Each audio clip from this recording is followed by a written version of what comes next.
We finally got you back on stage. Yes. Do you think they're glad to see you? I think so. Hello. It's been a while since you've done a convention. It's been over 4 years, hasn't Yeah, it? yeah. Been hiding in New Zealand. Yeah. It's been great. Yeah. Great work. Does she look good? Yeah.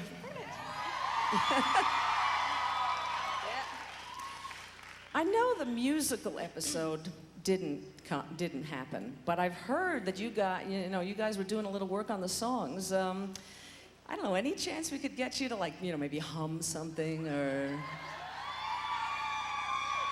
You know, Sharon, I don't sing in front of my husband much less, but that's all right. I can't say no to all of you after all this time. Okay. But do you need something to? My favorite song out of the selection was Last. Oh, I won't tell you. Do you know? No, they don't know. Well, cue something up. We'll ring it. You mean, in other words, you want me to see if my sound man might have a little music to play for you? Wonder if that sound man has some music.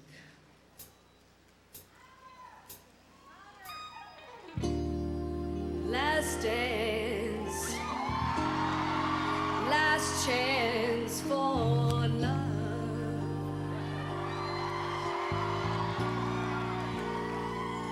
Yes, it's my last dance for romance tonight. I'm gonna keep going. I need you by me, beside me, to guide me, to hold me, to scold me, 'cause when she's bad, she's a soul bad.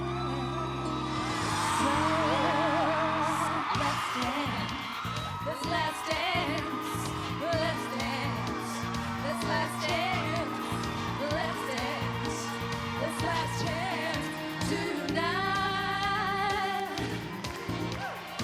Last dance, last chance for love.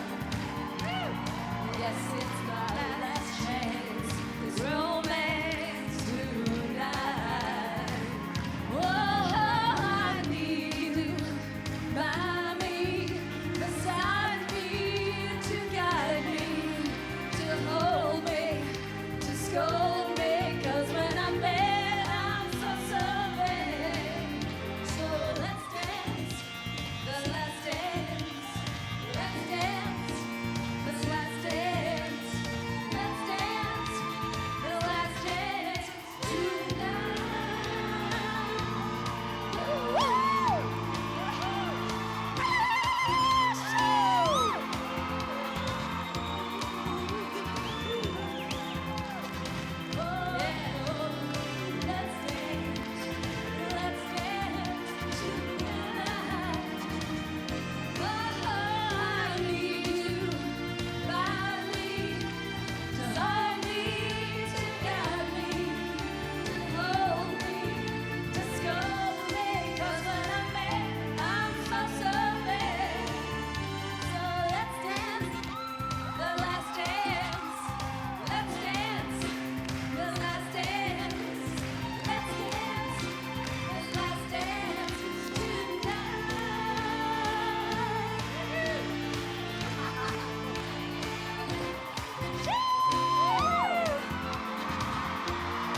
It's our warrior princess, Lucy Lawless. Yes.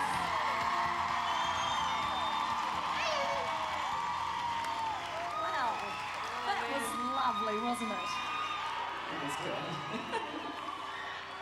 Contrary to popular opinion, I actually didn't know whether or not you were rehearsing this. So whose idea was it to do this? I had some crazy idea of doing something else, a piece of performance art, where I'd be singing, "Did you ever know that you're my hero?" And I was gonna do a ballet. Renee's going to be wearing a tutu and coming on like black tights. But I called up Lucy and said, "Lucy, I'm pregnant. I'm really I ain't pregnant." wearing tights. So, No, I have to give Renee credit for that one. That was a good song, and it was our karaoke version of Let's Dance for You. would have made the musical. Sort of. So she didn't mind that you told her you were going to get her on stage live to sing in front of 4,000 people? She didn't mind that? Renee didn't Well, I mind had that? no idea I would be starting the song. I thought, when I called Lucy, I said, Lucy, let's sing together. I'll come out, and kind of do a doo-wop in the back. So, anyway. It's hard, though. I've got to say, that's really hard, getting out and singing publicly. Oh, well. It's fun. Anyway, it's good fun. Why not? Why not? Yeah, this is kind of a special event because this is the first time we've been together. And you won't see that very often, Yeah. just because any time that we're not at work, we're in private with our families. And yeah, we seldom get the opportunity to go out separately altogether. Much less Yes. perform. We've got some questions. I've been soliciting questions on the email. We got 648. What are you looking at me like that for? No, just waiting. And in fact, the most requested question was, is it true that Renee O'Connor is taller than Lucy Lawless? Yes. Yes, that's quite true. Absolutely. I can't tell you how many people High asked that. shoes. I can't believe all the people who believed me. You want to tell them what that was from? Why everyone thought that? There are, honest to God, people actually thought that. Oh, we were just, remember what we're that's- always goofing around, and if people ask us a question, you're as likely to get a true answer as not from us. I'm afraid. Try to amuse ourselves and each other. We make things up. Is there any time you have to do anything to accommodate the height difference between you? Are there any episodes where something might have had to be done? Yes. We did this, was it Heart of Darkness. Heart of Darkness. It was the dance between us. Right. Yeah. Well, we had to do that dance, and I'm wearing 6-inch heels. Because And she's not tall enough, right? Yeah. I'm going, Lucy. And Renee's wearing flats. So they say, look, it's a big wide, it's a tight shot, tight 2-shot, and we really need you both in the same frame. So Lucy, could you Bend your knees and make Renee look break your taller. height? Yeah. Right. So I go, oh, okay, it's a little weird because I'm wearing the high shoes. It makes it silly. So I'm stalking around like a praying mantis. We're going, And it's also a wide. I didn't know they had also a wide camera running at the same time. So in the wide, you can see me. If you go back and watch that episode, and Lucy's going in my super high shoes. I was so mad. yeah. But you did the huge fight afterwards. With Oh, these, yeah, stilettos. It's like, yeah. crazy. I've sworn off stilettos for the rest of my life. Can you see these down the back? Woohoo! They have These are my, spikes. There's spikes in the bottom of them. These are my Spider-Man shoes. I did a cameo on Spider-Man when I was in New York just for a day or two, and Sam Raimi was shooting there, and he said, "Come on down, and we'll stick you in our movie." So they did. So if you blink, you'll miss it. But She looks like this. I got to keep the outfit. That is the outfit. You didn't just get that out of your closet. Well, it is the outfit out of my closet. It's becoming part of my part of my wardrobe. Ah. I want to take you guys back a little bit to the first time you met. Now, Renee, you auditioned for Gabrielle, but you had already worked for Rob and Sam, right? Doing, what had you done for them before? I What played came first? Dayanara. It's right up against your mouth, and Don't do this. no, do that. Do that. Okay, and you go over there so they can look at Okay. you. See, she's directing me. I knew she was going to start this. She's a director and a writer and an actor Yeah. and a singer Yeah. and a dancer. What was it? Dayanara. Yeah, I played Dayanara on Hercules, and then and then Rob said, I'd like to see you play opposite Lucy and Xena. So So did you actually audition for I Gabrielle? definitely auditioned. Yeah. Do you remember what they have you read? What did they have me read? Oh, they had me read the first, it was obviously the first episode, the scene where I'm trying to convince them not to kill Xena. So I was the lawyer in front of the group, trying to convince them. Did you think you were going to get the part? Oh, I don't know, you never really know. I think I had about 4 days when they finally made a decision to say, okay, you're going. And I packed up and moved to New Zealand. I thought maybe just for the first season. Little did I know, yeah. Except they wrote that part for her. They, yes, that was the part. Rob always had that part in mind for Renee, so it was developed for her. They still had to run all the auditions by the studio, so that was the only reason she was auditioning. But she was always the first pick. So you guys, Yeah, of course. so you actually didn't read together at that point. No, but I met Lucy, what was it, a couple days before, a couple days after, at a dinner. Do you Oh, remember? that's right. Yeah, Yeah, I and forgot about that. And yeah, I had no idea that I was going to play Gabrielle, but I remember meeting you, and you had been taking martial arts lessons at the time. And that was here in Los Angeles. And then Do you know what in fact, I don't remember that at all. I remember that. Was that here? It must have been here. Yeah. So that was the first But time I don't met her. remember like last week, truly. Renee can probably tell you what you had for dinner, right? Yeah, Renee's my touchstone for everything. This is from the woman who can't remember nibbling on Kevin Smith's chest, right? Yeah.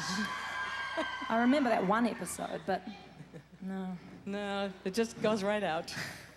It's because it's planned, when you know, it's you and the director and Kevin, we're going, okay, should we do this? You're trying to plan the shape of the scene and that the relationship should be hotting up, so you will choreograph a, It's always to be getting technical. hotter, so it's technical. Very and then you technical. do it, and then you go, great, nailed that, what's next? Yeah.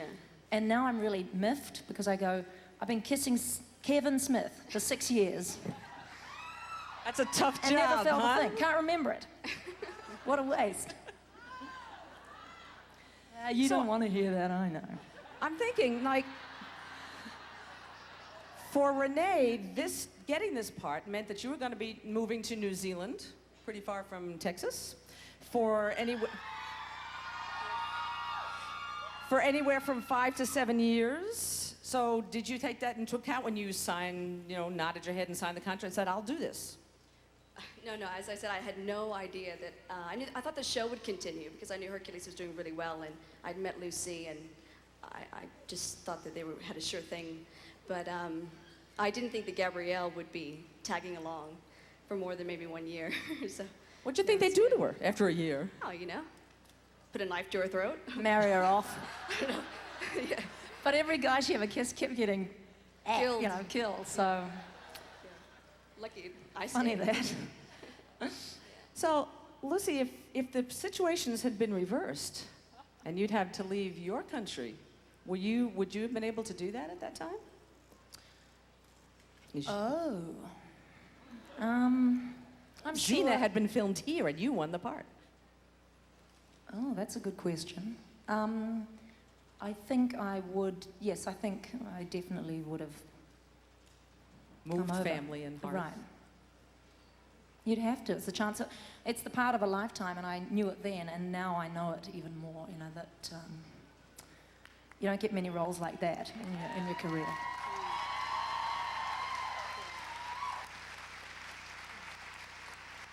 So, seeing as you don't actually remember the dinner, maybe Renee's know the answer. So I'm sitting, there's two actors who just have a part in a series, and you sit down and you meet, and you don't know each other, and you are going to be working very closely together. So, Actually, I remember when I first arrived, Lucy apologizing to me, saying, we will have time to catch up later. I know we will, and you'll have to come over to my house, and we'll treat you to a New Zealand cuisine and stuff like that. But she was so busy with just trying to get used to the schedule that it took about a month or so. And I went over to Lucy's, and she had heard from someone that I liked jazz music, so she lent me a CD of women musicians who sing jazz. And we caught up, and she was introducing me to some of her friends. There were Maori, who are the indigenous people of New Zealand, and they were teaching me terms that I would need while I was there. And yeah, it was good. It was a good night. Yeah, I met Daisy, and it was great. That was it. And we've never been apart since. getting any closer in the future? No. So getting a series, I know Lucy's talked about, sitting in the makeup chair and crying, oh my God, I'm responsible for this show. Is that part of your makeup, a sense of responsibility to hold a show together, to keep a lot of people at work? Yeah. Yes. I can vouch for her. Oh, were you asking me? Yeah, no, that was a you question. Oh, That was the Xena question. Oh God, yes. And for Renee too. You know, if you don't show up, those people have nothing to do for the rest of today. Yes, but so- still everyone looks to the person who plays Xena, and she sets the tone for the friendship and the professional work ethic that we all had to have in order to accomplish one day. So, you know, Lucy had no pretensions, and it was great, and I had to put that in. Yeah, so anyway, go on. Sorry. No, I have to share that one with you, Renee, because it's always been a 2-star show. It doesn't matter who's got the... Yeah, it is. And it could never have been anybody else, so I thank God every day, actually, for Renee. So. Oh, I know. I did. Now, the sidekick role, which was what Gabrielle was written for in the beginning, in television, usually plays a part for the audience so that the hero can tell the audience what they're doing by explaining it to the sidekick. All right? And that's usually, they don't change, they don't get any older, they don't get pregnant, they don't do anything. We never know anything about them. They never cut their hair. Right. When did you realize that this character was going to be a little more than a sidekick? Is there any point at which you felt that this part was going to be more than just, as so many regular television shows, just kind of a tag along? I never really thought about it as the sidekick being like the battling bard of Pasadena.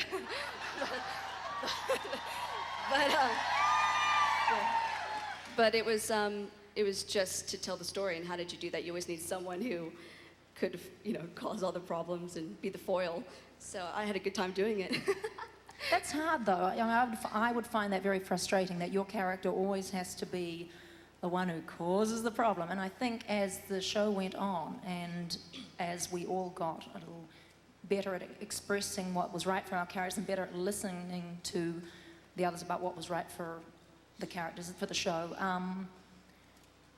that it was our purpose to make sure that everybody's needs were getting met, because that would make the show stronger. And I never felt that there was a point where one person's ego was dominating at the expense of the show. Do you know what I mean? So, maybe mine.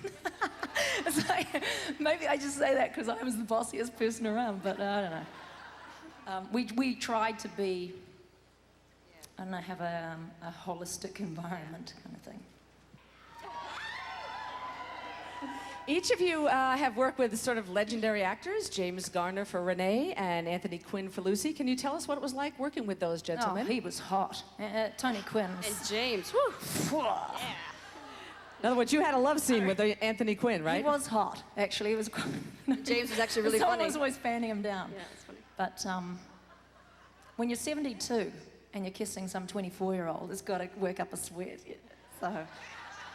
Did you go home and tell your mom, guess what I'm doing next day? It never occurred to me because I was so ignorant as to who he was. Really? Well, He I wasn't knew as it was Anthony popular Quinn, down but- there? Oh, no, he's a legend everywhere, but I was 24 and stupid. What did I know?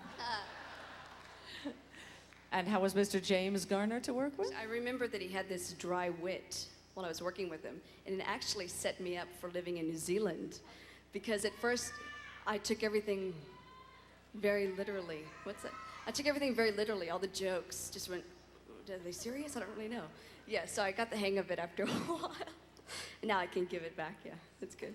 I like it. Boy, can she give it back. I'm living with one, so I learned how to, set it Wrangle up. them. Yeah, wrangle those jokes in. Renee went to a professional children's school when you were young, did you? Is that correct? Professional children's school. To be a professional child? Oh, no. Did I say that wrong?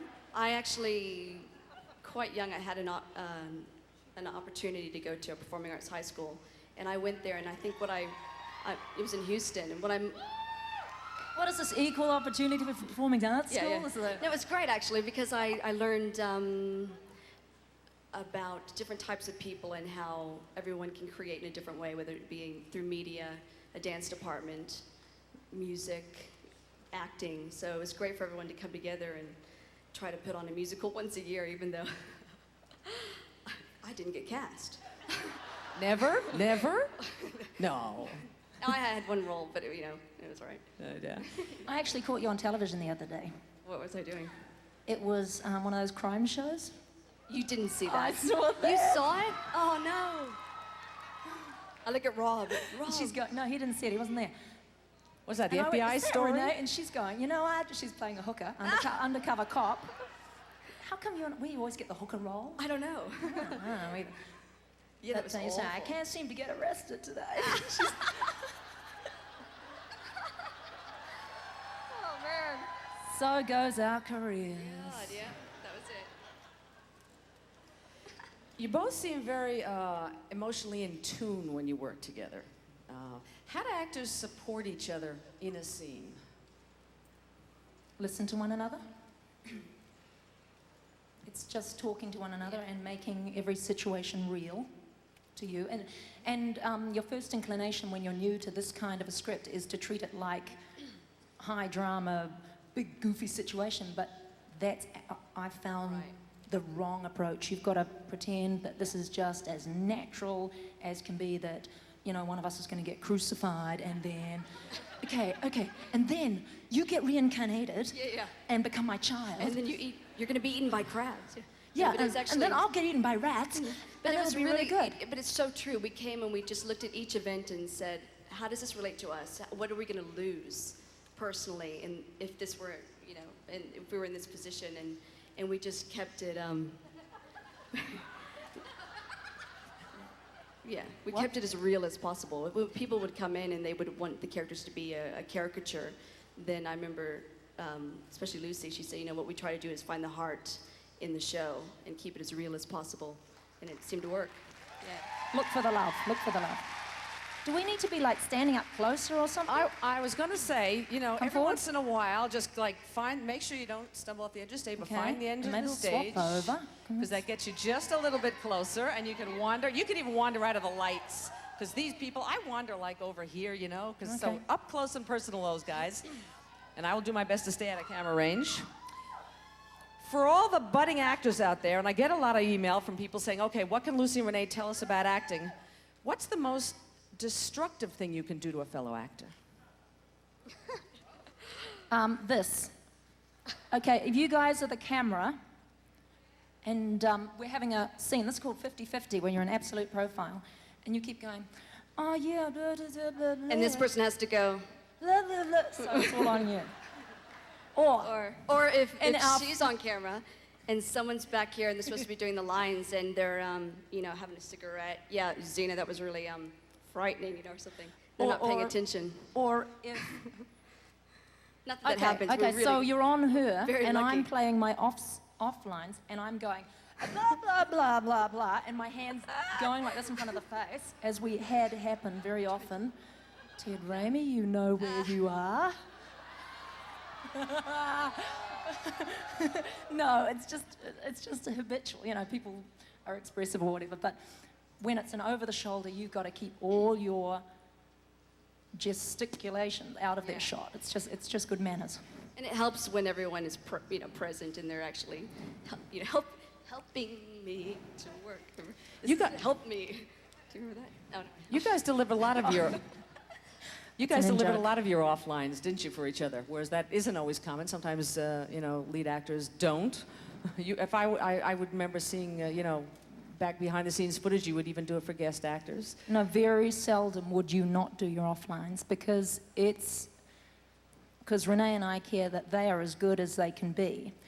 Only sometimes, on one occasion that I can mention, it's not as good for the guest actor because sometimes they're a little intimidated and they're much better working off a double than you. So, you try to be Interesting. sensitive to that. Right. Renee said in an interview that there was a point at which you were ready to give up trying to be an actor. Uh-oh. Got a little outrage Oh, you here. talking about me? No, that was right.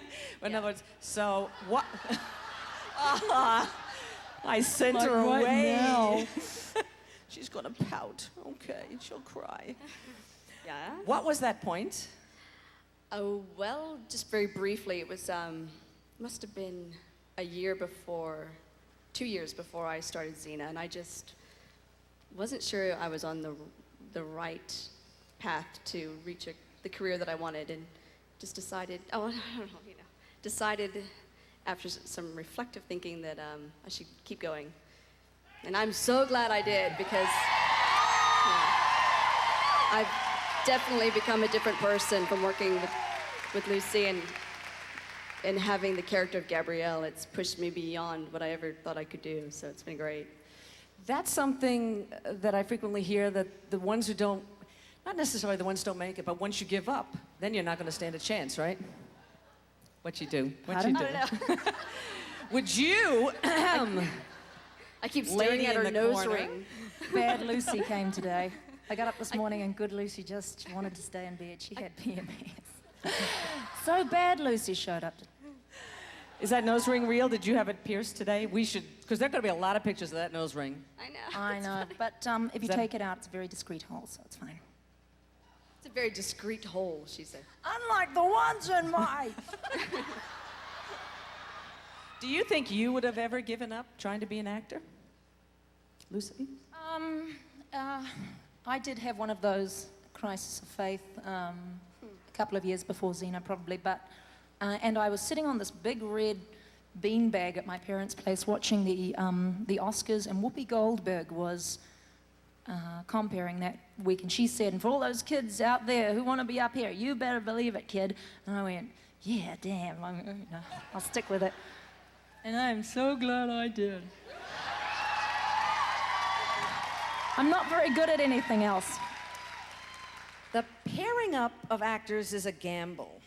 At what point, so you met each other and you had nice dance lessons together over at Lucy's house, but then you had to go to work and start acting. At what point did you realize that you were going to work well together? Can you remember?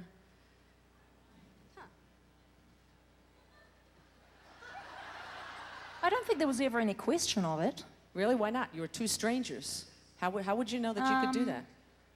That's a very probing question, I don't- Sharon. actually, I don't Good know if it one. was so much about... You know, nobody ever asked us that before. Yeah. I don't, for me, I don't know if it was so much about not being able to work together, but about becoming really good friends.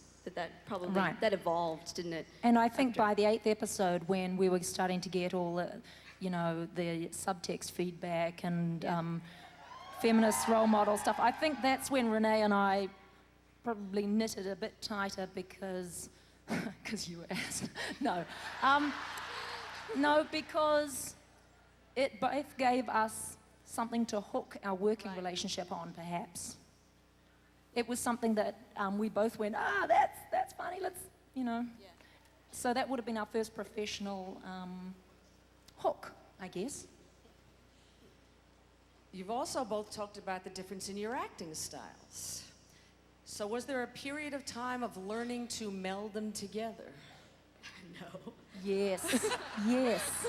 Yes, there was. It was in the 5th season, and Renee and I, because we had always acknowledged our differences, but never tried to understand them and pull them apart, because I was We couldn't I discuss was it. It not just an didn't analytical work. person. We would just argue. Yeah. When we'd go, no, But when you try this... And then we started to open our ears up properly and see where each other was coming from.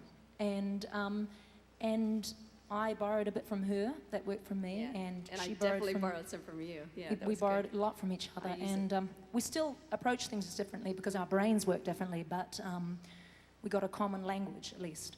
But she'll never let me run lines with her because Renee does all these play readings and things. She's quite active with after-school activities of reading plays school. and, well, after work, Yeah. So Renee's learning all these scenes, right? And I'm going, I'll help you. And she's going, no, thank you. Well, it'd be like And I'm, Hedda "Oh, God, Gabler. I really wanna Lucy's go." like, I've always Oh, I love wanted to Hedda be Hedda Gabler. Oh, Like, I no, love but- Hedda but- Gabler. but- It's my favorite. I understand it inside and out. And so we're reading. Well, she goes, all right then. So she gives it to me. And I'm going, Henrik, or it's I would Dollhouse, say, whatever Lucy, it is. just do it flat, all right? Look, flat has no place in my, in my process, all right? Yeah. I have And no she- room for being flat. Yeah. Yeah, I don't read anything flat. It's very funny. And we just both laughed, and after that. Anyway, she did help me though many times. I go, okay, I've got another play here. I've got to learn these. Would you just read it flat, please? Don't give me anything back, okay? So in other, Flat has no part in my process, Renee. so in other words, you tend to do everything full out when you start. Don't forget to visit over here. Should we go? She went the other way. Yeah. What is it? What was the question? Does Oh, Lucy... no, So you don't tend to do anything. You go- You do okay. things full out. You answer that. I think Lucy uses her instinct, yes. I think She has no discipline whatsoever. She just uses her instinct. No, but she's absolutely connected to the material when she walks in and knows how she feels in that scene, so... I don't think it's that I plan it. I've just I just read think it and you just- digested it, and then I just go and be it. And I don't know how it's coming across or anything, but that's my approach. And Renee will approach it in a completely different way, and I don't know what that is. Still, it 6 years works. later. Yeah. But yeah, it works. And in the end, you get to the same place, which is a place of true listening, and that's what seems to move people on screen watching, you know. Yeah, I think you once said that you do what Lucy would do if Lucy were Xena under those circumstances. Right. So the question is, could you imagine a part you could not play because you couldn't get there, be there, feel that? I'm sure there are some. I can't imagine them, but I'm sure there are some. American Psycho? You'd have to be. I love that. I actually really like that movie. Jodie Foster pulling out of Hannibal. Because of the ending. I must admit I haven't seen it, so don't give it away. I don't know what the ending But- is. I mean, there's lots of different reasons for, I would imagine, for her turning down a sequel. There's a lot of business reasons you might do that. But, no, I haven't. I don't know. You can't I think of don't it, think yeah. so, but I'll find out the hard way, that's all. If- I thought maybe the sitcom would be, that was quite a learning curve when I visited on Just Shoot Me.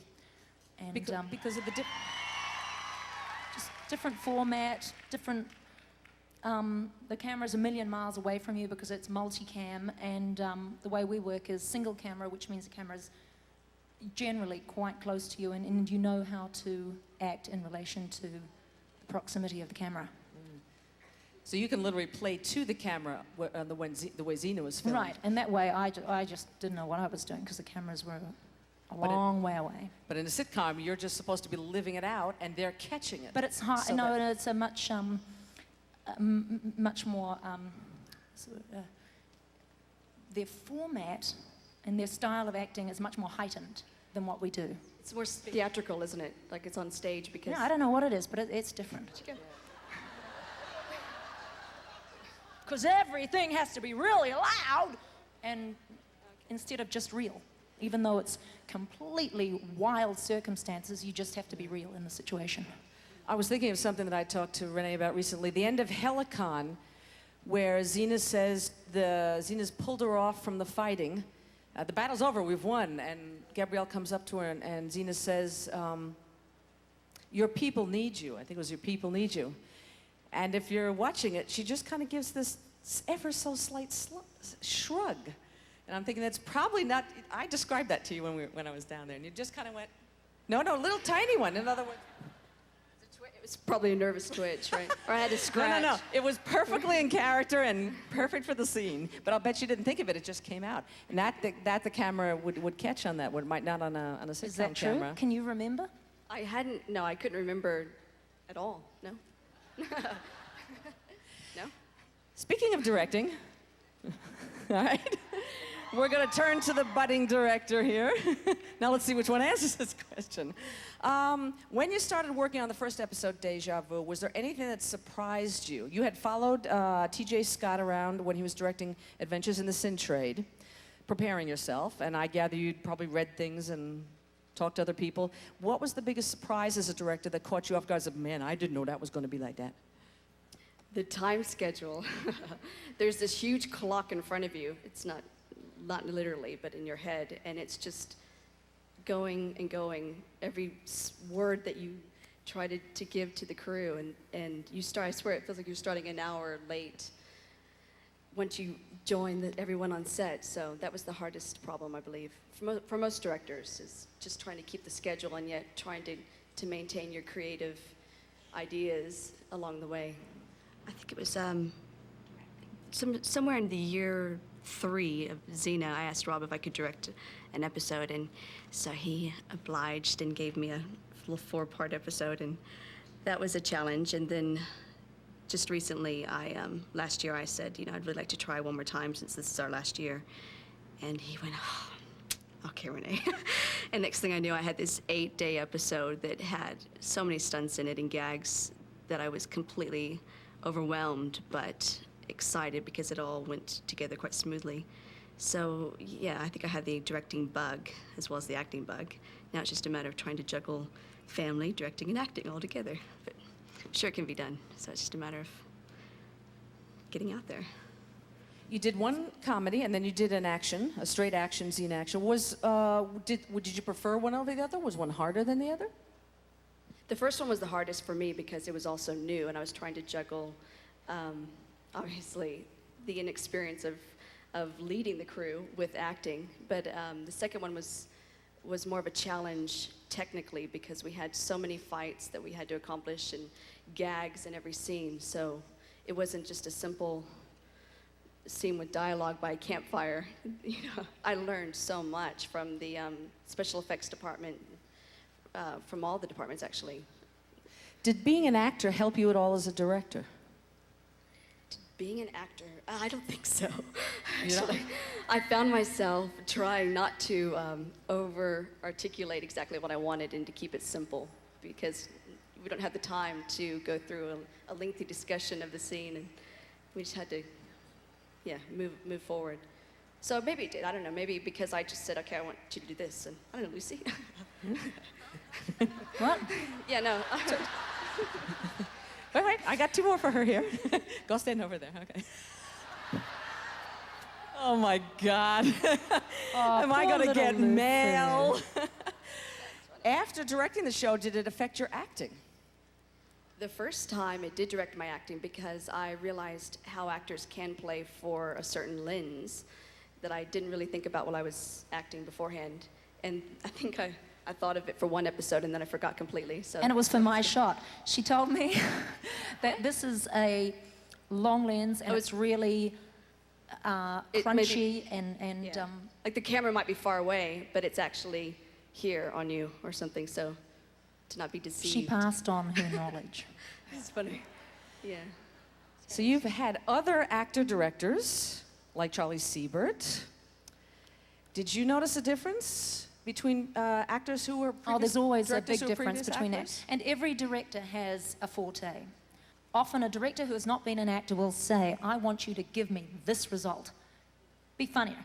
Or I want you to talk faster. And an actor will go, okay, what makes me want to talk faster so it comes from an organic place? Well, actor-directors know that. And they will say, this is the effect I want. Can you, what do you want to do to produce this? And then you'll workshop it with them to get something that is hopefully funnier, faster, gives him the result he's after. Whereas technical directors will just say, can you just... Yeah. And they'll lick their like fingers this. or something. They can't express, they can't help you get to the place. And once you're experienced enough, you can do that for yourself. But it's very difficult. But it makes it for so new much easier actors. for actors, doesn't it, when you don't have to process what they really want and then try to make that organic. Especially for inexperienced, newcomers. Yeah. What? Did we answer the question? What was the question? Yeah, you did. No, you did just fine. Difference between acting directors and directing directors. Change of pace. Now let's see who answers this question. You enjoy singing and you've worked a bit with a band recently. Any thought of giving that more of your time? That's got to be you. Yeah, I just muck around with my friends, so yes. Yes, that'll continue. I'm planning activities rather than projects, so yeah, that'll be part of my life. What's the difference between an activity and a project? Well, I don't know, project, something that I can tell you right now I'm gunning for, and I don't have any of those at the moment. So in other words, it's not that you're going to record an album, but you're going to sing and play some more. Just for some, we just Right? write songs, yeah. Right, yeah. I'm so pretty, you're so I wrote that. A little rock and roll? No. What no. kind? Oh, by the way, what kind of music is it that you do? Punk rock. No. Couldn't like hum a few bars or something, could you?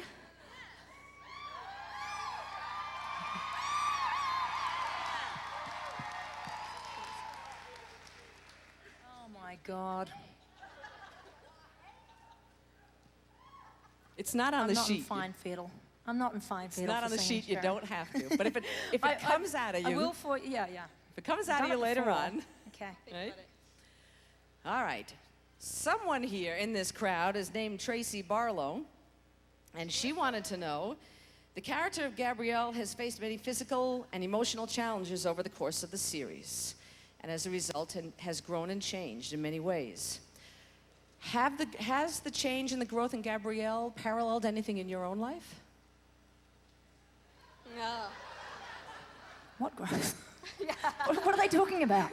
Yeah, I've been stagnant for the last, no. No, actually, I think it's the other way around. No, it's actually, they go hand in hand because obviously we play these characters for such a long time that Yeah. you bring so much out of yourself to relate to the characters. But, Gabrielle has had an impact on you? oh, I've grown up on the show completely. It's, yeah. I was the naive little Texan. Yeah, and then I made some of the best friends of my life, and I'm so glad it happened in my 20s because I was learning who I will be and learning the value of working hard. Yeah, my personal experiences definitely came into Gabrielle. Well, I for can vouch instance- for that. And no, everything's changed for both of us. And as Renee sorted out what she wanted and didn't want in life, she was, as you grow more powerful as a human being, you start asserting yourself, and Yeah. that certainly happened for me and Renee. But it's funny with the character of Gabrielle because she did become stronger later in the series, and that influenced me to I don't know, take charge. I think of, Renee's you know, become more assured, and I've become less assured in some way. Why is that? Not in a bad way, in a totally good, evolving way. I have a much more sympathetic ear. I've always been an empathizer, but a sympathizer is different. So, Yeah. And I think kids can either be young, or even young people can either be very assured and have to learn how to adapt and be flexible. Because I just realized that Gabrielle left home to go traveling off with the Warrior Princess, and you left Texas. You moved, pretty far from where you're home, so you couldn't just. I'm trying to refamiliarize myself with my family. I've been gone for 6 years, and they were so wonderful. But you call for 5 minutes when it's 3 o'clock in the morning over there for them, and you're going, "Yeah, everything's really good," and So yeah, so that was an experience. Have you ever had to make a decision on your own because the time difference didn't allow you to phone home? Oh, God, I hope so. Yes, Lucy? Renee, correct me if I'm wrong, I would say that Renee makes all her decisions for herself. I'm not trying to rally the troops here, but that's just the type of person that she is. I might ask you what you think, but it's still only what you think. And she goes and makes her own decisions. But don't you think I'm funny? I remember Lucille say something, and you would expect an answer right then, and I would kind of go and think about it. Do you know what I mean? And then I'd come back and. I'm going, what? I can't even remember. What are you talking about? Yeah. I don't know, but yeah, actually I do. Yeah, it was funny. Yeah, that's true. Is there any skill you had to learn to play your parts that wound up being useful in real life? And that is from Mark Allen, Leanna, and Desiree Slatke. So if you're out there, your questions are coming through. Boy, I use that bullwhip every night.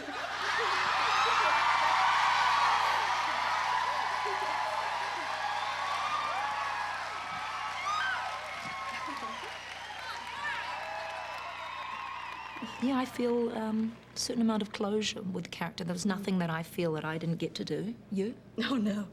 I did more than I ever expected. Yeah, it was so challenging every step of the way. New lessons, every couple months. Okay, now you're going to learn how to crack a bullwhip. The week Yeah. before, you're learning Indian dance lessons, you know. Renee was great at that. She was very disciplined. They'd ask, Yeah, we could they'd do set up a new challenge, and Renee would go for weekend practices. We were finishing filming recently, and Lucy, it was quite late in the evening. Lucy came out, and she had a bald cap on and a beard. And she came out, and no one really knew who she was. And she's got this, you know, like, masculine walk going on. And I think they're going to... It was because we had some stalkers waiting up at the gate, so... No one had Must have ever... been- Yeah, it was... You know, So I put this bald cap on. I went out to the crew and said, excuse me, everybody. Want to say something? Just, there's some very strange people hanging around, so just keep your eyes open. And by then they knew it was me, and it was just a stupid crew gag. It was a really bad bald cap, but it was funny. That sounds a little like your Bill Clinton voice. You're very good, Oh, that was my Kiwi bloke voice. but you're very good at imitations, Stevie Nicks, and again, I. Sang! So does that just come from listening to? Stevie Nicks has a very distinctive voice. So did that I could just? I could do a Stevie Nicks for you. Sure, I can go only for do it. a character today. Okay, which song? Now there you go again, you say you want burritos. I sure hope you can keep them down. It's only a flower today used to wrap around your beans now.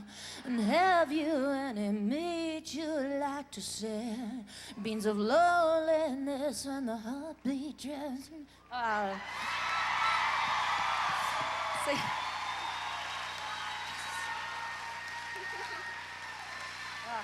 That was so silly. I can't... Man, and that question wasn't even on the sheet. All right. Most favorite costume that you got to wear outside of your own, which I'm sure you adore. But you Renee's went- beaded one. Renee's doubles beaded outfit. I actually requested one of those after the show so I could check my bonbons. Her go-go costume, remember the beaded go-go costume? Well, I couldn't fit into Renee's because I was like 8 months pregnant or something for the musical, and but her double is a much bigger person, so I went and got hers and surprised the crew by coming out pregnant with it. And you shocked Ted, didn't you? Shocked Ted many times. Anything we could do to shock Ted. Are you referring to a blooper that at the end of a? Yeah. Oh, there was lots of times, you know, just when Ted's longtime friend's pregnant wife starts coming onto him on screen. It just freaked him out. Anyway, it was again a crew setup. Sorry, now what was the question? There was a The question was favorite costume favorite costume, Ren? when you were going under. Oh, yeah. How about the one, when we were Cinderella, the Cinderella story that went around, and how was that goofy? The one with the black teeth and then What was hair. that face? What was that face? I want to see that face. Yeah. Come on up here. Yeah, that was a favorite. That was good. I still very didn't see that freeing. face, Renee. I want to see that face. I did it for Lucy. Yeah. Okay. Least Thanks, Xena. least favorite costume.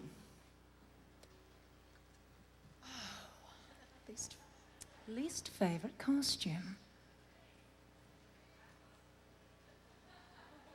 We love them all. Except perhaps when the rats were decorating your body. Hiding, and I was hogtied on the cold mud on the concrete floor. All these rats were coming down chutes at me, and they're trying to hide up your skirts and down your breastplate, and oh my God! Please, Sally, give me a tetanus shot, please. How about the crucifixion outfits? Ooh, they were nice. They kept coming back. Oh, You knew when they the had ruched them sacking. and they started walking toward you that you said, "Oh, okay." Yeah, they were pretty awful. You knew when you were going to put those sacking costumes on that you were in for a bad Something was day. going to happen that day. Yeah. So you would see the costume before the script. Oh, we remember Sometimes. them. Yes. They're good. Right. Xena spent, I guess this is a Lucy question, 5 years without ever showing her midriff. Then in the 6th season, hardly any costume she wore met in the middle. Really? Was that your choice? Hell no. Oh, no.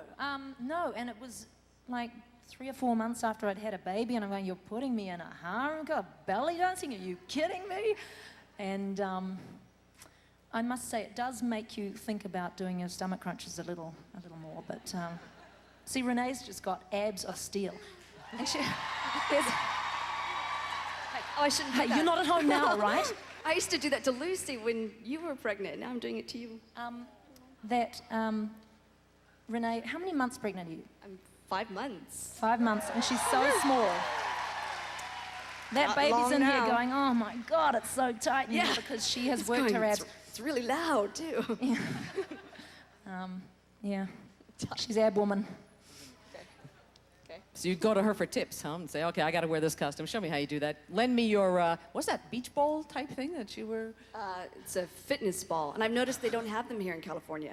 Do they? Yeah, oh yeah. Those big balls. Well, anyways, yeah. No, I would just stretch on them, and I've learned how to. Walter Teague has a question. At the beginning of the series, Renee stated in an interview that you were very modest and shy. Well, that's the public perception. Just recently, he read I'm that very you were different. Yeah.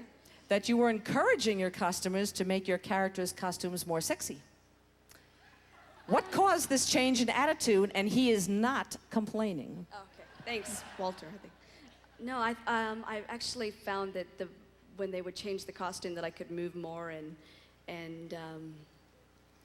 it She was just looking so damn hot. She went on. No, just taking it all off. I wasn't complaining because, it's first it started off with the Little House of the Prairie skirt that I couldn't move in, and then it changed to the sports bra, and yeah, it just kept. I don't know. I mean, every stage of the costume fitted the character perfectly, and as the character evolved, But the straps kept getting narrower and narrower. and everything got smaller though, so it was in proportion Not to the your rest. boobs. Did anybody notice that? She's not wearing a Xena Wonder Bra tonight? No, far out. What can you say? It's all natural and pregnant, and that's the benefit of nature. God bless. Yep. Woohoo. What happens after the pregnancy, Lucy? To the lovely chest. God, don't even go there. I don't want to know. We don't want to know. Oh, jeez. Okay. An upcoming episode, I'm going to say a title now. So if you don't want to hear the title, plug your ears. An upcoming episode called Many Happy Returns, which is a comedy, has Xena and Gabrielle playing practical jokes on each other. Do you guys ever do that in real life? I don't even No, remember that episode. no. What was that? Oh, yes. I do now. No, yes, Renee tries to pull all these really lame jokes on me. What I remember are the times of teasing between us, because the more we got to know each other, the more our friendship infused into our acting. And in between times, there was lots of opportunities for trying to make the downtime fun. And so we're always, Renee's always playing these really lame practical jokes. I started that recently. And I always come along and thwart them quite by accident. So we're going to hear some of them, right? Oh, she'll put, you know how annoying it is to have crumbs in your bed? Well, she'll put like crumbs on my seat, and I keep thwarting them completely by accident, just come along, she'll, Yeah, but I had spent so much time making sure, while I was sitting there waiting for them to light, to make sure that the light hit the breadcrumb just right so she wouldn't be able to tell, and she'd sit down in the little Xena skirt and just feel kind of... We have so much time on our hands, clearly. Anyway, she came over and wiped it all off, and so I thought, okay, And she'll put that was slime on your door handles Yeah. and But she... what is that? Cling wrap on your toilet and that sort of thing. And I'll go, good one, Renee. But it never ever works. It happens to other people. I think Rob grabbed the doorknob, and I said, he said, yeah, I was wondering who slimed her door. You know, it's funny. Yeah. It's funny. Yeah. Oh well. Or somebody else I'll is in get the her. portaloo when Renee goes and, you know, the porta john and tips the thing up or attaches it to some truck that's leaving. And Lucy's not there. Did you really do No. that? Raul, that's great. Now, we're talking about the jokes that Renee, so far we only seem to hear about the ones Renee's pulling on Lucy, but we've been watching the 6th season blooper tape, and the God you know had a scene in a hot tub, and someone got frisky with someone else's big toe. Rob Fields? I thought we were going to keep that one in the crew only. No. I don't know. We Just came you're over sitting you. huh? around, you got nothing else to do. You're a little hungry. Toe jam. And my toe was there, so. It was funny. What we were missing was a shot of your reaction, Renee. She's going, ugh. That was a cute little hat Renee wore in The God You Know, seeing as while we're there. Was there any story behind that little hat? Not much of it. I mean, I had this hat, yes, and so there was this little gag that I tried to.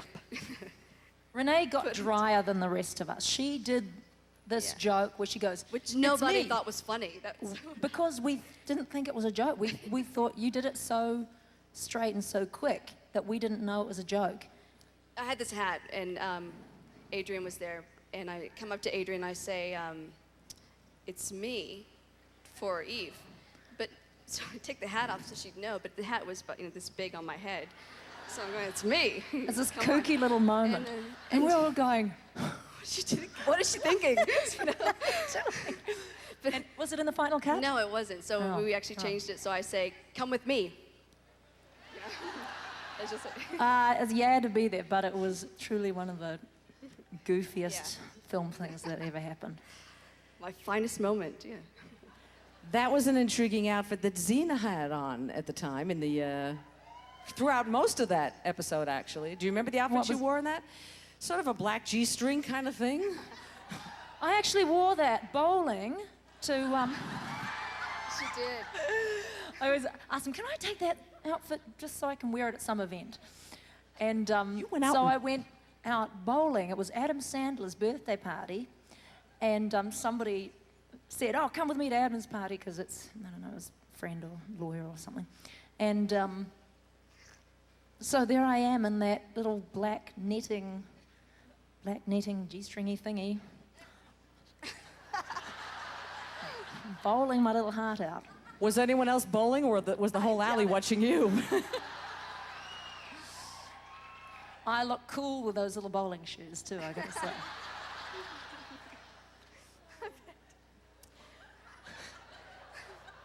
We're just going to contemplate that image for a second. There was also in The God You Know a rope dance. Over tables, over people with fireballs. I've never been so sore in my life. No upper body strength, just trying to hold It was a myself up. very awesome dance. It's It was beautiful. fun, yeah. Did you have a lot of time to rehearse actually, that? we had to rehearse quite extensively. I think it was a couple weekends. Yeah. No, actually, I had my stunt double Min and I working together hand in hand a couple Saturdays, and she made it look so easy. These flips, holding onto a rope on top of shields. They're off the ground, and so yeah, we practiced and practiced. Were you actually on those shields with men were just holding them, and you were walking across the top? Yeah, holding them up? we danced across shields while they were holding them up. But whenever we had to do these little flippy bits, that was on a bit of a stage. What's she doing? I'm not doing anything. These cute little, look at these babies down there. Hello, children. Look at them in their little costumes. You're very cute too. Can you guys down the back hear us?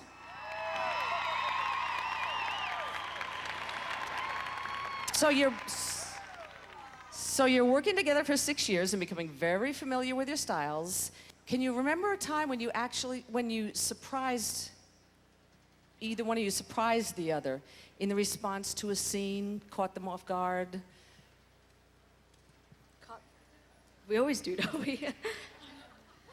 I think the nature of true acting is that you're always, that you don't have a preconceived notion of what the other person's going to do, so every moment should be surprising. And a good, for all the actors out there, when you're attacking a script, that you take every opportunity to be surprised, and not in a real sort of, oh my God sort of way, but that every moment, every new thing you discover, a new piece of information, your character, it reads. And I have to say that's Bill Davis's piece of direction from X-Files. He was my teacher in Vancouver. You But went, it's you really true. went to his school. That's one Yeah. of the things that you learned up there? Yeah. Yeah, you said you came back with a whole lot of, a big growth in your acting technique In when coming back techniques, from yeah. that. And it takes years for those things to filter down, as you'll all know from your different fields. But I couldn't have asked for better teachers at a better time of my life. From the old geezer in the back of the room, Jack McClure. You know who you are. Do you guys have any projects lined up? I've got some like quickie questions, and either one of you can answer it. Do you have any projects lined up? Yes.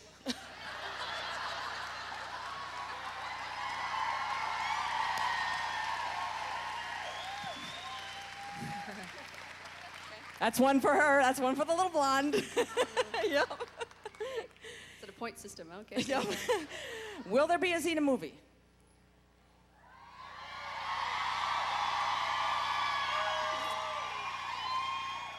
I'm sure there will be, but in 5 years' time. I don't know. You can wait. I don't hear any talk of it. The second most asked question was, what is Renee's middle name? Renee. Your name is Renee? Renee? Renee. No. Evelyn Evelyn. Renee O'Connor. I'm named after my grandmother, Evelyn. But everyone called me Renee so we wouldn't confuse everyone. So. Wait, I missed it. You're not Renee Renee. What was she I'm- saying? Evelyn Renee. Evelyn Renee. Yeah. Yeah. Last day of filming, did you take any costumes or your weapons home with you? I took my bathrobe. I took my bathrobe and moon boots. I've been wearing them at home, and they're so sexy. They're great. I don't know. Yes, I did. I did take home my costume And a chakram? and a chakram. And a chakram. Yeah. It's all right, the Studios USA people aren't here. But only one of the cardboard ones. I did, but I've got the old one, which for some reason I like better. What do Xena and Gabrielle find really annoying about each other? Xena never brushed her teeth. I don't like it when she uses my chakram to cut fish.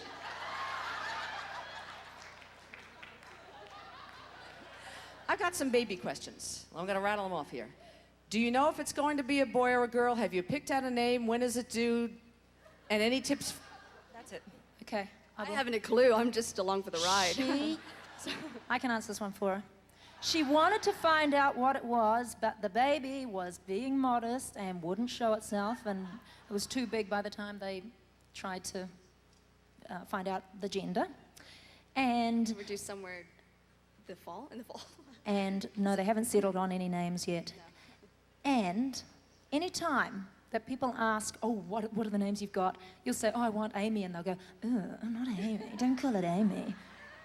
Have you noticed people do that when you say, oh, I want my baby to be called Geronimo? I wanted my kid to be called Geronimo. But apparently that was politically incorrect. I don't know why. Well, actually, Lee and I were playing around with names, and we came up with Basil.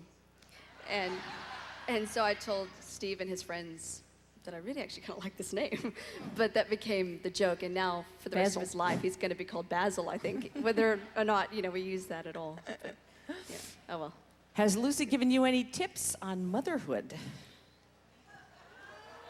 I don't know what I'm doing. Well, now that Xena's finished, my husband and I have decided to start a family, so I'm already 5 months pregnant, where I was nearly 4 months at the end of Xena, just hoping that Rob wouldn't need a pickup shot of me later. Rob, I'm not going to fit into this outfit in 2 more weeks, So, yes, so that's our plans for the rest of the year. First baby. I'll be asking Lucy many, many questions. Yeah, we used to talk Actually, a lot about yeah. it on set. And throughout the pregnancy, Lucy would ask me how I was doing, and yeah. I knew Kinda what she set was me going up. through. Because it's tiring enough when you're single, let alone double. So I knew she was working triply hard, just being awake, It's good. Did they have to, now you've been pregnant for the tail end of filming, did they have to make any adjustments to because of your being pregnant? Yes, they. What are you laughing at? Oh, poor Renee, she still had to keep wearing, Oh, the little, red little outfit. Yeah, I did ask if they would just hike it up a bit, so we did that. But I was really worried that we would go into reshoots in about a month's time, and And it wouldn't match. nothing would match. So yeah, that was it. And speaking of the costume going up and down, do you think you'll stay in shape once you get parts that don't require you to show your magnificent abs? And either one of you can take this. Who's ever got the most magnificent abs? That'd be me. Competition.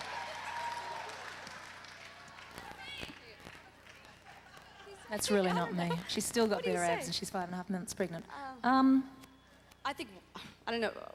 Yes, we're both pretty disciplined people, really. And now that we've got all this energy to expend on ourselves, it's easier to exercise than ever. You've learned so many different skills, obviously, with the show. So, I mean, I think I'll use those to keep myself fit. Probably kickboxing and, stuff like that. So, yoga. I'll be running to the fridge and doing this. Chocolate cheese and chicken skins? I like this one. I believe it's to Lucy. Has Xena rubbed off on you? Has Gabrielle? I don't think he meant to be funny. Has Xena rubbed off on you or Gabrielle? He just wrote, has Xena rubbed off on you, to Lucy, has Xena rubbed off on you? Has Gabrielle? So I think he meant, has Xena rubbed off on Lucy and has Gabrielle rubbed off on Renee? Well, thanks for clarifying that. I think it actually goes more the other way, that your personality, when you've got a long-term character, starts to be woven more visibly into the character as your character is fleshed out. I don't think I'm... I was going to say, I think Xena's rubbed off on me. Yeah, she's tougher. That's interesting. No. I don't think anyone actually thought of that. Everyone thinks of working on your own character and how it affects you. No, it's probably the person that you've been looking at for 6 years that affects you more strongly. Good point. Who would win in Survivor, Xena or Gabrielle? Xena would win all the, what are they called? The challenges where she's exempt? Is it, or? Yeah, like using the god power.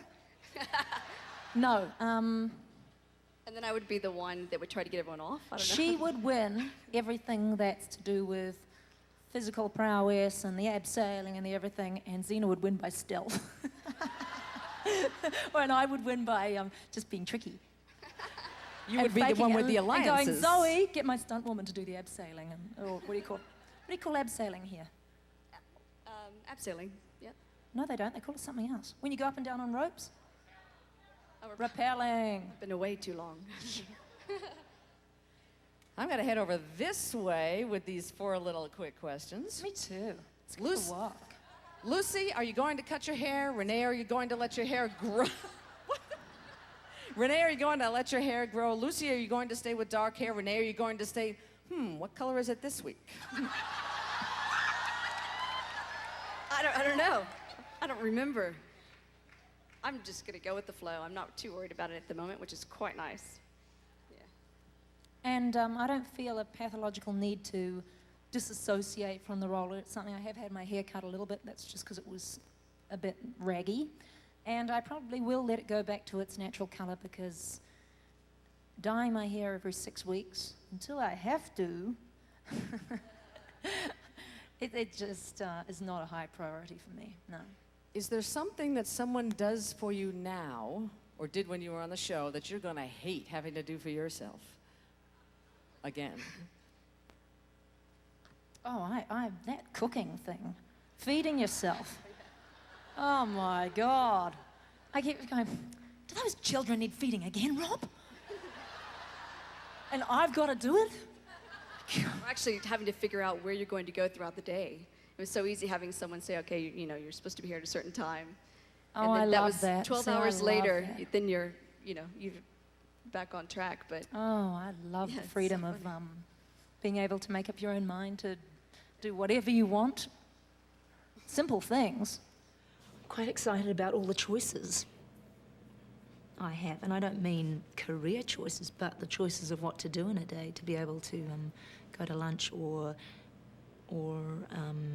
see my friends seems like such seem like jewels. I've got all these jewels in front of me now, and I had forgotten that was something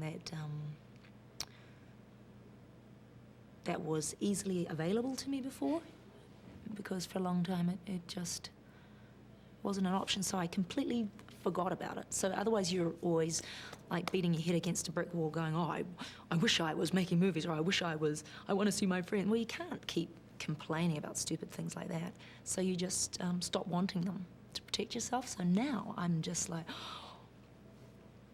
tickled pink about all the things you can do in a day. It's exciting. There's so many hours in a day to do fun things. I haven't started the cooking yet, so yeah, we'll see. It's a nesting thing. I only bake when I'm about 8 months pregnant. So I go and I buy all this Martha Stewart stuff online, and then I never touch it again until the next time. Oh, they made a fortune out of me. I bought the stuff like how to crystallize flowers. Like I'm going to go out and pick flowers and cover them with sugar coating or something. Oh, that's the present. Whoops. Shouldn't have mentioned that. I don't even know. I'm going to give that to you for your baby shower. Martha Stewart's crystallized flower. Oh, you're going to love this. It really came in handy for me. I'll put them on the wall. Decorate with them. Renee's a really good present buyer. Americans generally, you buy a lot of presents for people, and in the first year or so, Renee would keep buying us presents. We're going, oh my God, what'd you get me this for? It was Christmas, And like nobody gives her anything back because we're all totally confused. We don't even buy things for our families. It was Christmas and birthdays, yeah, but everyone just kind of goes, yeah, happy birthday, right? Okay. Good on you. Good on you, mate. Renee's going, where's my present? It's a bit greedy, isn't it? Wasn't that bad. Aw. They're going to miss you in New Zealand, Renee. It's going to be really sad come December. Yeah. Lucy, didn't you once borrow a book from your father to give your mother as a present? Uh-oh.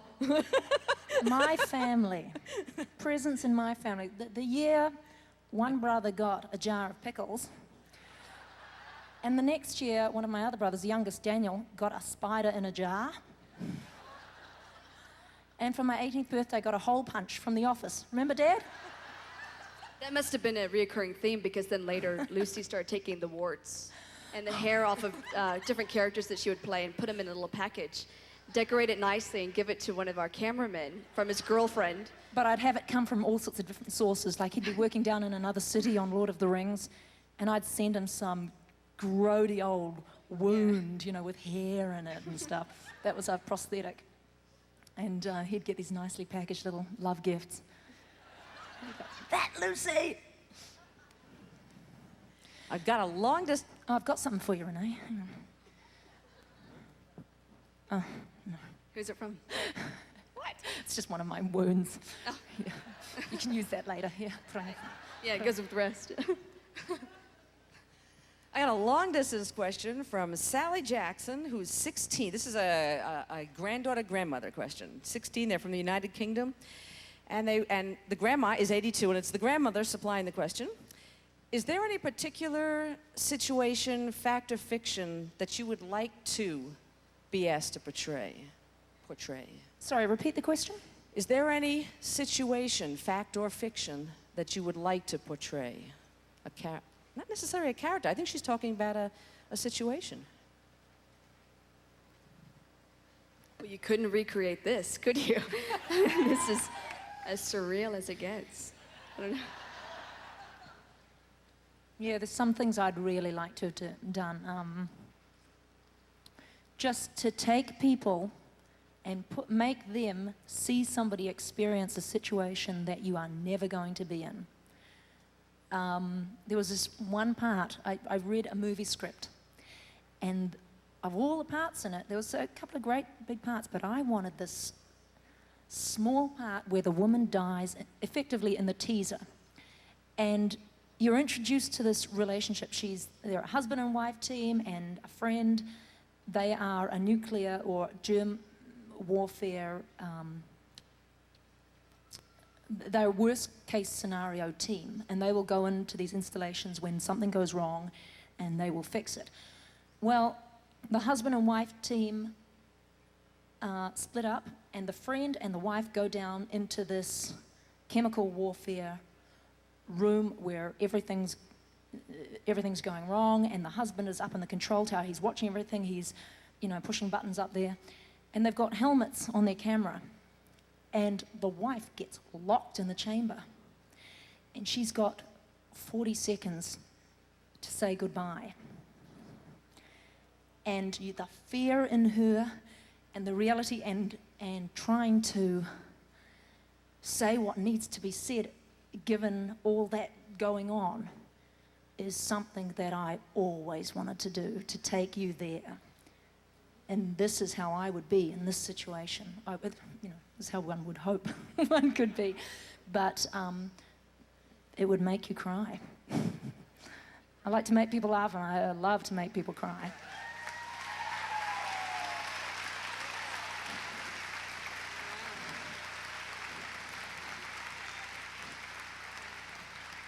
I remember the cave scene from The Abyss was something that actually people who I'm online with, I saw up through the part where Gabrielle is hallucinating. She thinks Xena is her daughter Hope, and saying, you don't understand. And Xena says, yes, I do. I understand everything. And yeah, and we ad-libbed that because it was written a certain way, and it was too many words for the environment, for the time. It's funny because I don't remember. Yep, you and I I would remember being cold. That's all I remember. Yeah, we workshopped it just quickly before the camera was working, and then you just go and be real in that situation. And I did see that in looping, and I never tear up about things, but that was really sad. She's so hard. Well,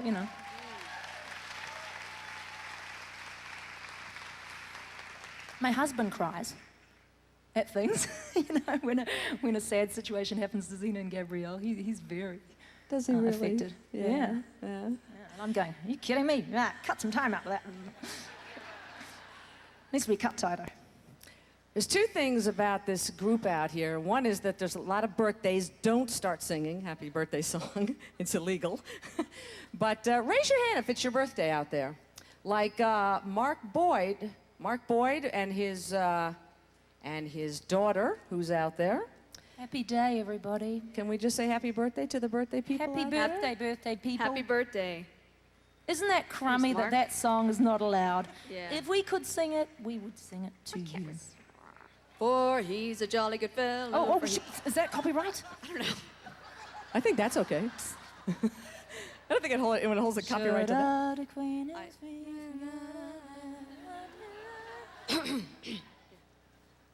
I bet that's Stevie Nicks' one is. Then there's 16 candles. Happy birthday anyway, from the bottom of our hearts. From the hearts of our bottoms. Happy birthday. And I also wanted you to know that there is a ton of fundraising going on all weekend. There are brunches in this building and other buildings. There are T-shirts being sold, raffles being held, auctions going on stage, people doing auctions online. And this has been going on pretty much since the series began. I really want to thank you guys and all the people that weren't here for being a force for good. You know, you could just be here enjoying watching, yourselves, but yeah. for making something terrific happen and It's been the spreading greatest more effect. joy, that it makes us feel we're so grateful for it, because very often all you hear is negative stuff, and we really hold on to hearing that great stuff that you guys are contributing to different charities and helping one another out, because it's heartening to us to know that we're doing what we do for good human beings. So thank you.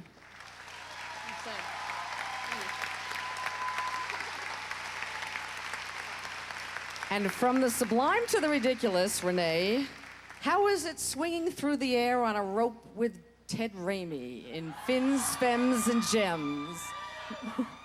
Seeing as Ted's here. Do you remember wasn't doing he that? naked? I think he was. No, he's wearing the pink Yeah, no. diaphanous outfit, remember? I was swinging through the air with Ted. And did you really swing? I don't. Yeah, probably. You know, with Ted, who knows? But I don't know. Were you on a Trying to crane? remember. No, we didn't I have think we crane actually- rigs in those days. They would have What did we found do? some we probably clever way ran to do it. across the stage like this or Oh, something. that's right, yeah. You know, that sort of thing. Whoa, you know. So, The Hollywood version, huh? We did a lot of that. A lot of little tricks. yeah. And of course, speaking of the American Comedy Awards, somebody here picked up Hal Sparks. Which one of you picked up Hal Sparks? Oh, that'd be me. I haven't seen Queer as Folk yet. I think it's on a Tuesday night here or something. But I hear he's amazing. He was very charming and yeah, good guy. You also picked up David Spade. Did I? Yeah, he said so. Oh yeah, I did too. That got cut out in the end. But Hal Sparks is heavier than David Spade. Just, Hal Sparks is 150 pounds. Hal Sparks weighs more than me. you're very strong. I couldn't believe it. It's because I've been doing Pilates just recently, so otherwise I would have been. In the series, did you ever actually pick up Renee during any of the scenes when Xena was carrying Gabrielle? Several times, I'm sure. Not I that. carried you, I mean, didn't we had it rigged because my back wasn't particularly good, so that's just something that I've been able to do more recent since we finished. I was a little weak. I definitely remember one time. Lucy had to carry me though.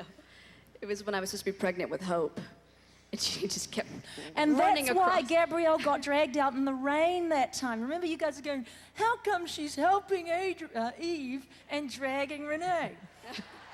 It's only because I can't carry two people. And because it looked kind of cool. It was great. And Renee sold it so well. You know, it really looked The like limp she body. was immobile. But in fact, it's Renee stiffening her body and like making it happen. So It wasn't a mannequin. It was really you being dragged through the... Oh yeah, I just kept watching the rain machine starting to come down. It was quite an eerie effect. Watching, okay, Lucy, it's about to come, it's about to come. Woohoo! the rain machines. I'd love to hear the explanation of why Xena and Gabrielle, when alone, go to bed fully clothed, With boots But- on, right? with boots on, but when there's a guy there, Aries, they strip down to their G-strings. I It was I have to muggy. question, why would Xena ever wear that goofy outfit anyway? You guys didn't bring that underwear from home? Actually, the underwear was cute, wasn't it? The underwear was cute. I think Gabrielle made it for I think Xena. it was because we were supposed to be like undercover. We were You were supposed undercover to be as farm undercover. girls. We were uncovered, yeah. It was a muggy, rainy night. I don't know, it wasn't our idea, it just happens, and we were too weak to resist.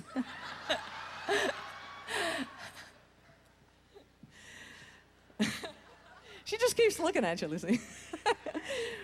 There was another scene in that bed going on, which took a lot of technique, Renee. And she messed up once so good. Do you remember when you felt up Kevin Smith? I was trying to be discreet. I kept trying to flop on his chest, on his face, and then they said, look, Renee, the joke isn't going to work unless you hit him. So I hit him, and I couldn't keep a straight face for the rest of the scene. I just was going, oh my God.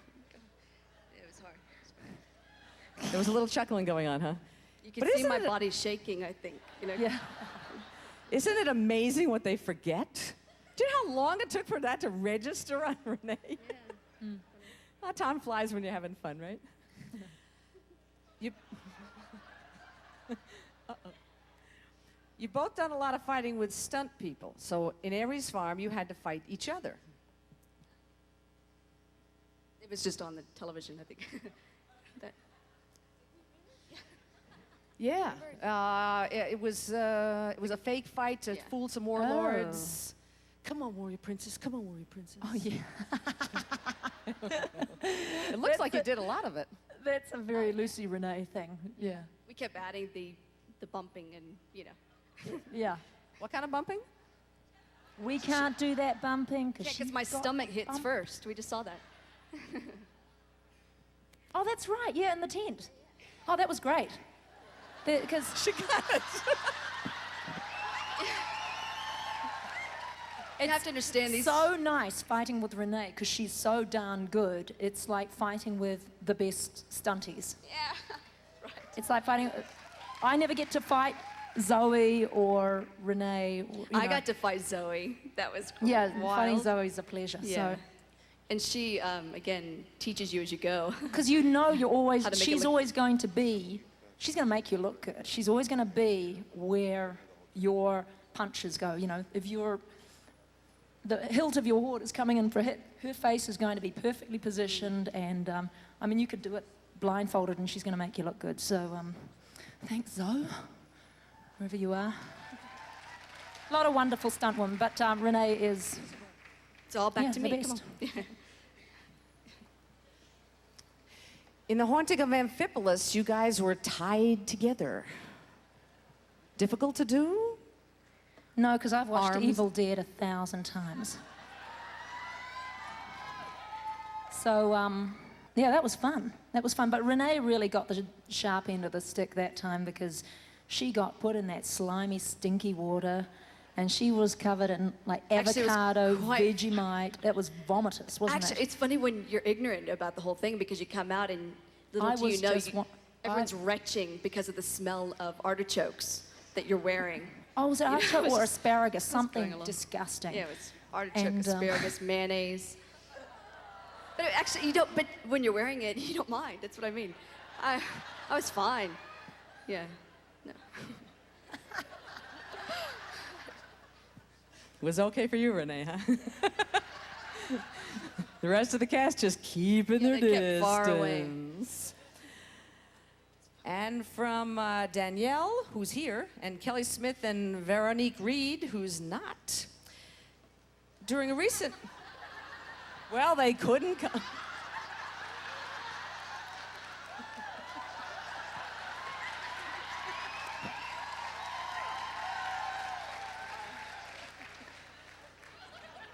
Just getting friendly with the boom man, huh? It's roaming. It's Big Brother. Lucy once said that she had in an interview said that she had an idea for an episode. Do you remember what it was, and did they ever use it, or the germ of an idea? Oh, yeah, Renee and I thought, yeah, let's write something. Yeah, we could do that. Easy, far out. peasy. That's so hard. I wanted to do the Helen Keller story. Aren't you glad you didn't see it? Yeah, but I know some of my other ideas, and it made their way into other episodes. I'd like to think, yeah. And Renee had this really cool story about the 7 virtues. Is it 7? Yeah.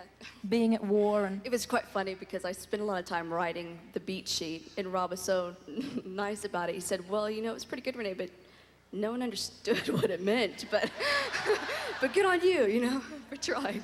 The truth is, we just got, right after that, so busy. What happened? I was just on a roll of just trying to... You started directing, and I got involved with the hospital, and we, you know, trying to find life other took things over. to fulfill our...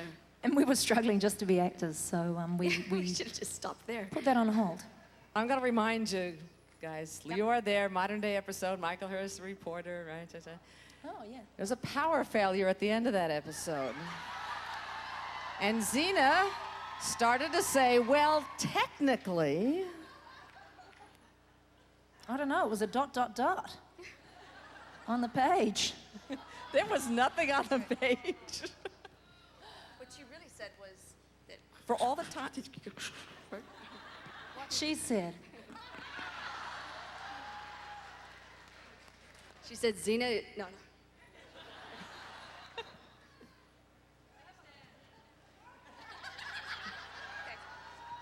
no. You can think what you like.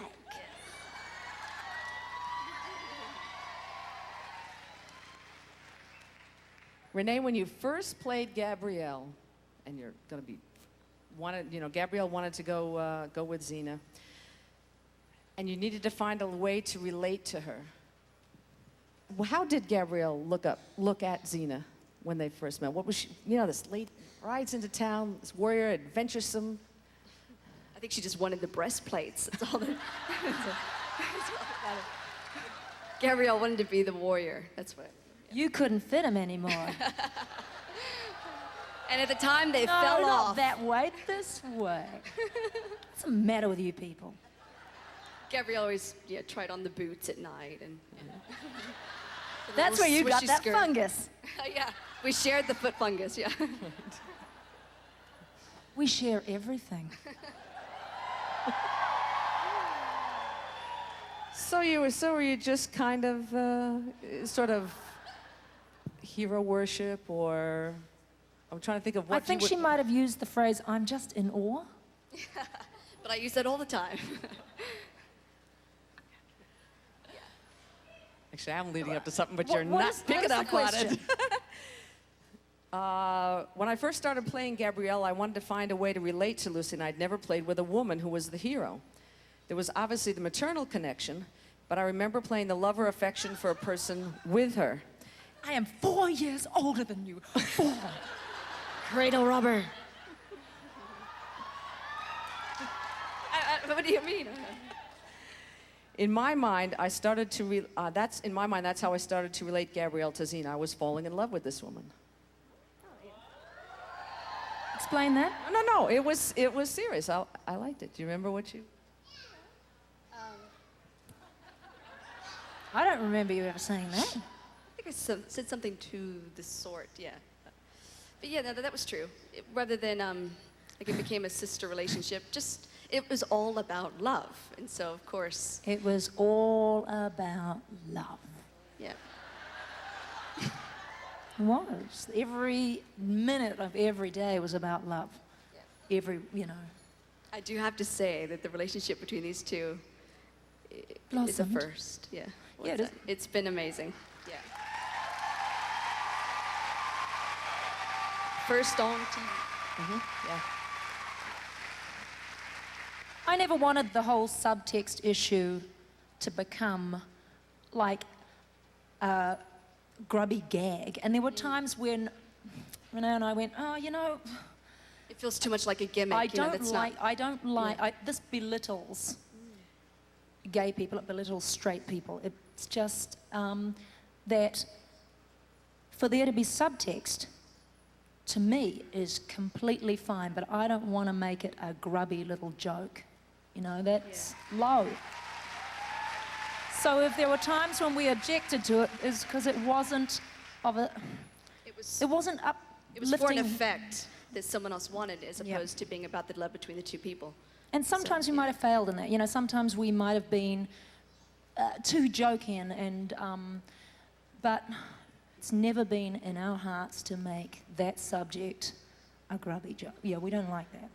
So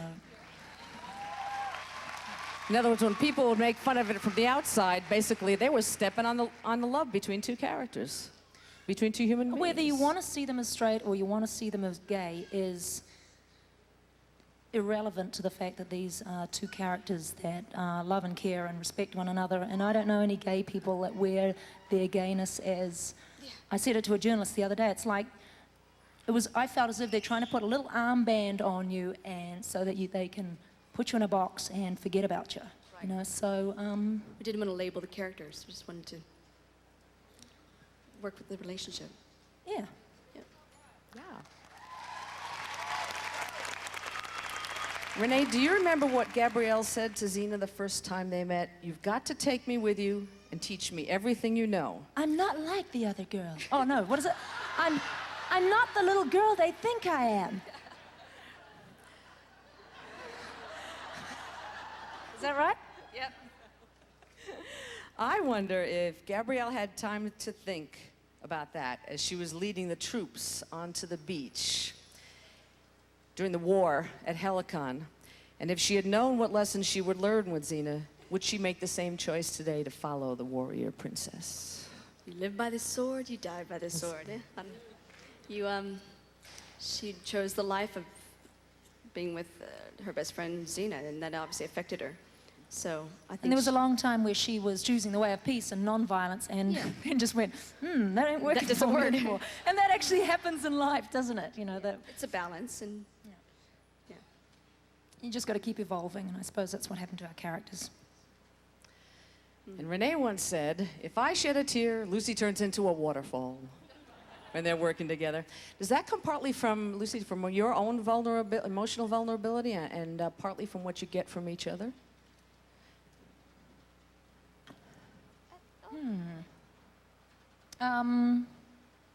it's vice versa too, isn't it? I know that sometimes it doesn't matter if the camera's on either side if we're working in a scene. That you're just genuinely empathetic, and whatever happens, happens. I don't know. And you try to be there for your partner in the scene, whoever it is. And it's, of course, easiest for Renee and I because we're together longer. Sorry, ignoring all those people over here. Yeah, it's easier for Renee and I because we've been together longer and know each other better. Yeah. Yeah, there's a poem that's going to be read in an upcoming episode, speaking of the other side of the coin, which you seem to have a great deal of difficulty getting through. Yeah, that was from Many Happy Returns. It was one of the, I think it was the third to last episode that we filmed. And it was a beautiful goodbye. Well, for me, it was a goodbye poem. Sappho wrote it. I guess I can tell that right?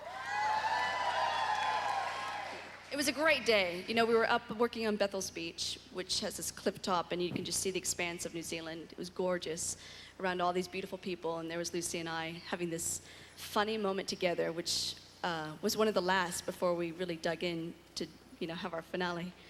And you know Xena's just sitting there going, What? it doesn't even rhyme. It's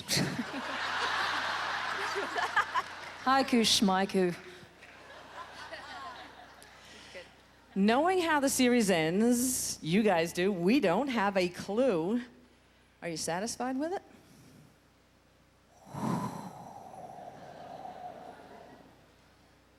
I've seen little bits of it. I very rarely see finished products of our episodes. It's perhaps why I can't remember them, because we're so busy just making the current one.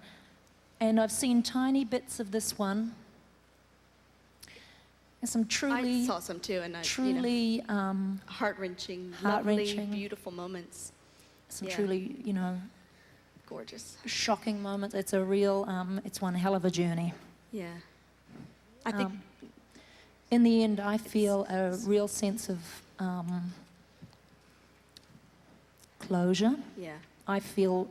the characters come into a complete circle. So and you'll see what we mean, but... nothing's easy. Every moment about the show was... Every moment. It was just heart and soul trying to make it the best that we could. Sue Binder from our office watched the... if you don't mind me saying this, Sue, she watched the last 2 episodes in a very, very rough form and just cried the whole way through. So Good sign, huh? I mean, there's a lot of good, wonderful stuff in it. Yeah, it's beautifully done. Yeah. Beautifully shot. It's I cried too. big stuff for us. Yeah.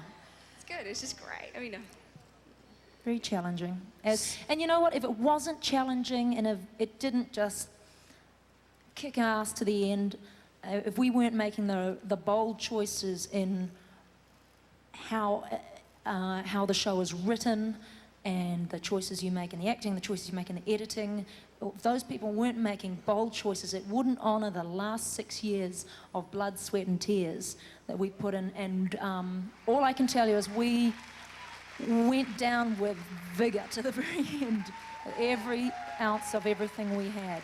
And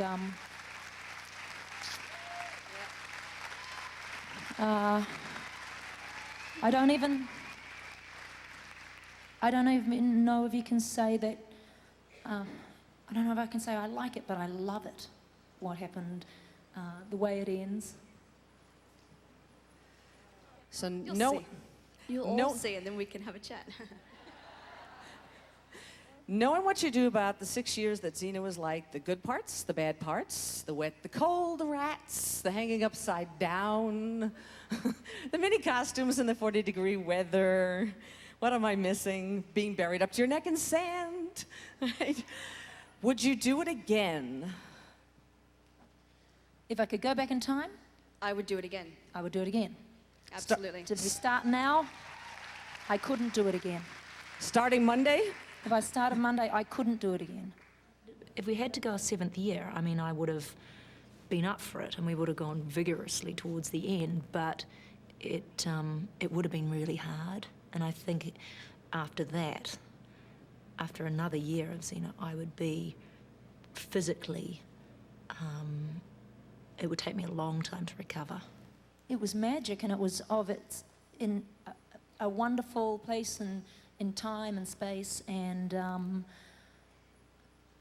that can never be recreated. That's because of who we were at the beginning. The people we were surrounded by. That's right. And if it had been 2 other actresses, you'd have a whole different animal. Oh, but we are not the people now that we were when we started. So you would just never get that again. You would never have the freshness of the first couple of seasons. You would never have the pain and the growth of the 3rd, 4th, and 5th seasons. And you would. It actually wasn't painful. Sailed through the 3rd season, and but we mostly just ignorance was bliss, wasn't it? We had no idea what was coming up in an episode and the hardships that we were going to have throughout that. So it really tested us and made us persevere with the rest of the crew. made me definitely a better professional and a better person, I think. It's just been, it was magic. And, yeah.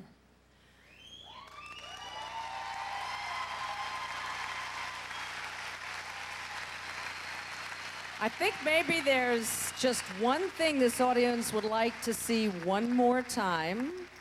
Could we maybe talk you into a reprise of that song? That lovely song. We were a bit nervous when we came out, so now I'm just hoarse. So, yeah. Do it I again. wondered, do we have any music queued up for this?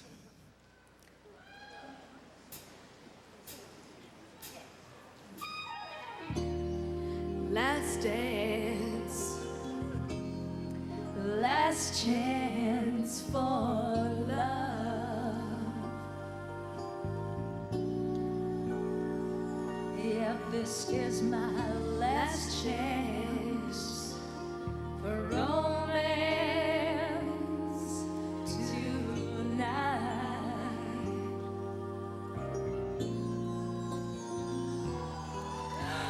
I need you by me, beside me, to guide me, to hold, to scold her. 'Cause when she's bad, you have no idea, she is so bad. So let's dance, this last dance, let's dance, this last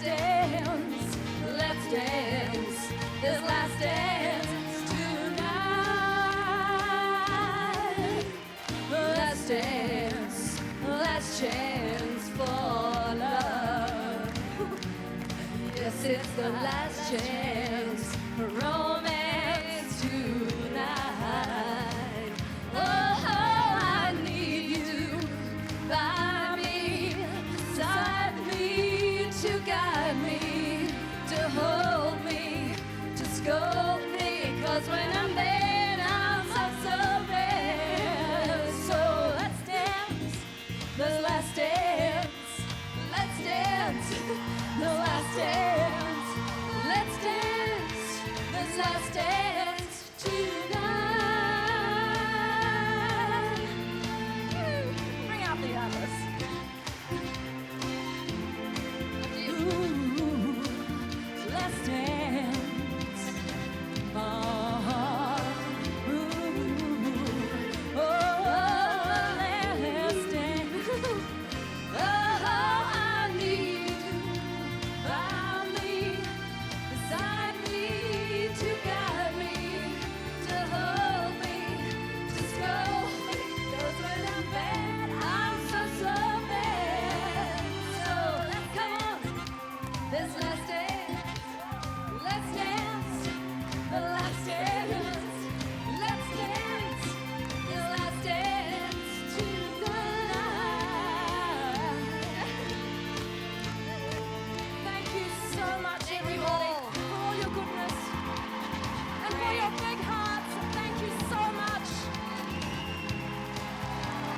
It's been a privilege and a pleasure serving you. Thank you. Great ride.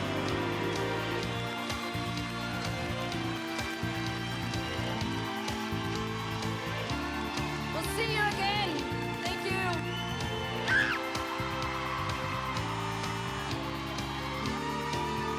Shanina Jolson, Rob Tappert, Steve Sears, Ted Ramey, Steve Claire Sears. Stansfield, Derek Tackle,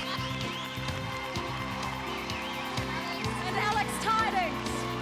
God bless you. Hi. Bye. Good night. Thank you.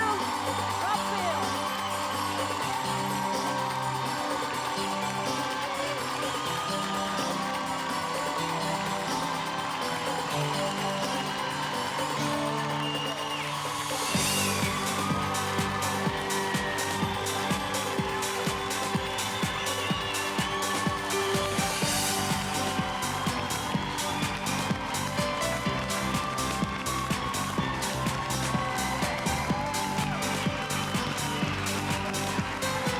Thank you. Good night. Thank you, guys. Thanks for coming. Just awesome. It was great. I'm just like very overwhelmed about it. My ears are standing up just thinking about it right now. I was so excited.